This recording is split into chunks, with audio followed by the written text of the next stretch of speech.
Technical analysis helps us predict the future movement of the market.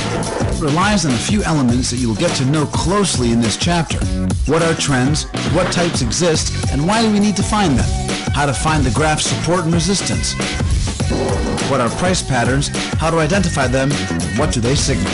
Get to know the most important methods used by experts to predict the market direction. Let's begin.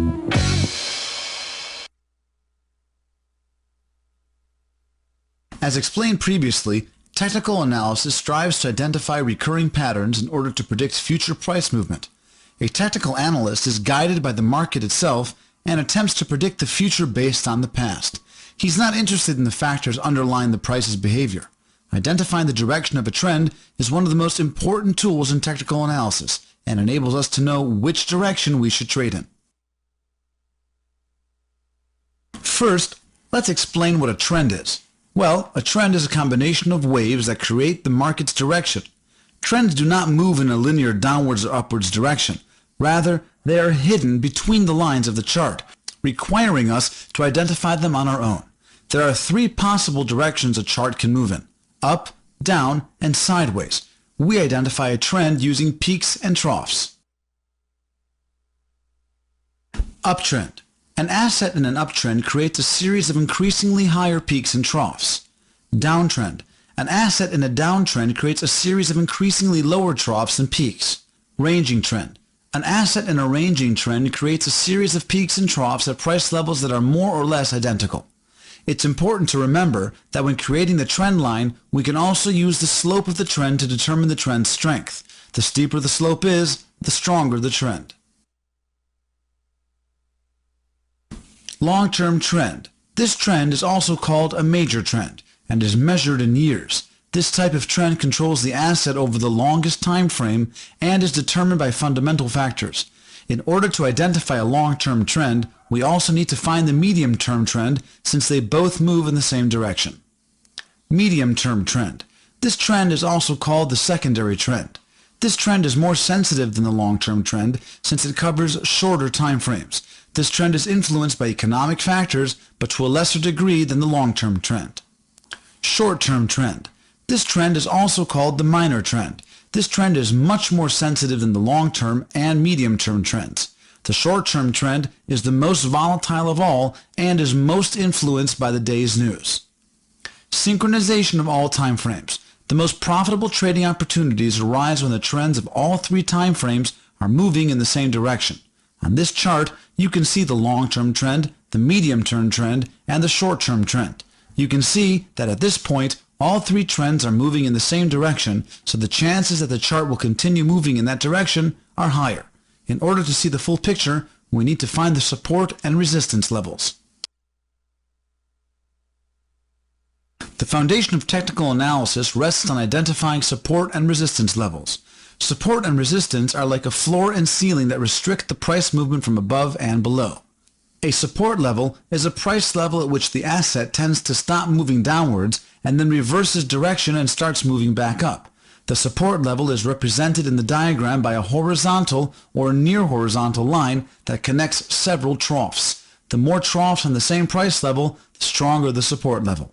Usually, when a breakout of a strong support level occurs, the trend reversal can be expected, with the price continuing to move in the direction of the new trend. Support levels are created in the following cases. Traders decide that the current price is attractive for opening a new long trade. Traders decide that the current price is attractive for increasing the size of an existing trade. Traders who sold the asset decide that the current price is attractive for realizing their profits. A resistance level is a price level at which the asset tends to stop moving upwards and then reverses direction and starts moving back down. The resistance level is represented in the diagram by a horizontal or near horizontal line that connects several peaks. The more peaks on the same price level, the stronger the resistance level. The stronger the resistance level, the stronger the breakout will likely be when the price eventually does break through the resistance line. The start of a breakout is an excellent point to enter a trade. Resistance levels are created in the following situations. Traders decide that the current price is attractive for opening a new short trade. Traders decide that the current price is attractive for increasing the size of an existing trade. Traders who bought the asset decide that the current price is attractive for realizing their profits. Support and resistance levels are displayed on the chart in different forms: horizontal and diagonal. Horizontal support and resistance levels. These are the easiest kind to identify. They are created when an asset moves up and down inside the same price range. A resistance level that gets broken through usually becomes a support level. The reverse is also true. A support level that gets broken through usually becomes a resistance level. Diagonal support and resistance lines are more difficult to identify and are created when an asset's price rises and falls in a staircase pattern. In cases of an uptrend, these patterns create increasingly higher points and troughs, while in cases of a downtrend, the peaks and troughs become increasingly lower. Diagonal support levels indicate the trend's direction. In order to obtain a particularly effective indicator, it is recommended that both horizontal and diagonal levels be analyzed together. A price pattern is a series of candlesticks which indicate the possibility of a trend, as well as market volume and general structure. Pattern identification is a common technique used by many traders and helps in identifying reversals in price direction. The following are a number of price patterns. Head and shoulders. This is considered one of the most reliable and well-known patterns. The pattern indicates the end of a trend and includes a peak that is surrounded on both sides by lower peaks, more or less of the same height. In an uptrend, this pattern provides an important, reliable sign indicating the end of the current trend and the beginning of a new one. A support line is drawn below the three peaks, which serves as the base of the pattern and is called the neckline. In many cases, the pattern appears in reverse and indicates the end of a downtrend. Double top. This pattern is created when the price climbs to the same price level that established the previous peak. This pattern is considered less reliable than the head and shoulders pattern. In order to increase the reliability of the pattern, a time frame of at least 1 week should exist between the two peaks. Are you able to identify the pattern here? If you're having a hard time, click Help.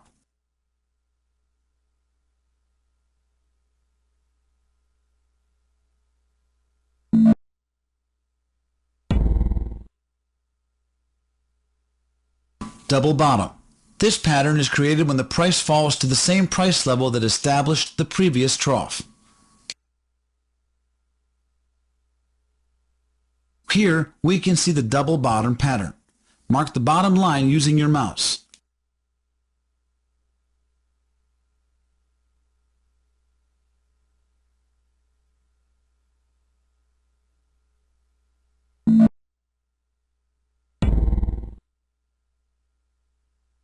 Key reversal. This pattern includes 3 criteria.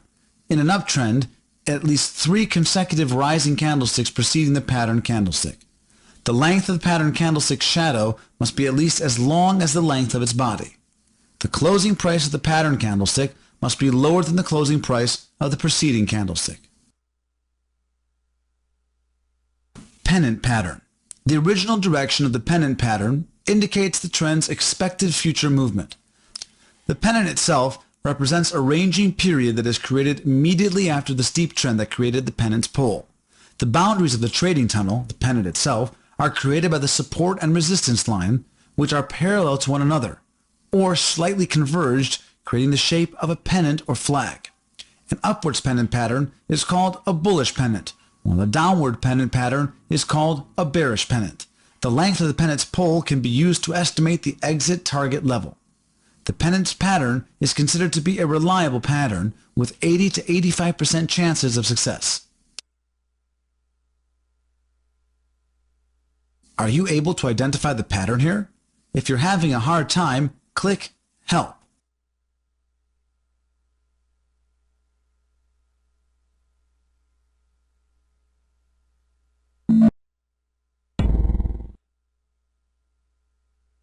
Triangle pattern. Technical analysis recognizes 3 types of triangles. Bullish triangle. In this pattern, the lower side of the triangle slopes upwards while the top side is horizontal. 80% of the time, the breakout from this triangle pattern will occur in an upwards direction. Symmetric triangle. In this pattern, the two sides of the triangle are sloped towards one another in a convergent shape. In 60% of cases, the breakout that occurs from this triangle will continue the original direction of the trend. Bearish triangle. In this pattern, the upper side of the triangle slopes downwards while the top side is horizontal. In 80% of cases, the breakout from this triangle will occur in a downwards direction. In this lesson, you've learned the basics of technical analysis and how it practically affects your trading. You've also learned the most common and basic price patterns. In the next lesson, we'll delve deeper into technical analysis.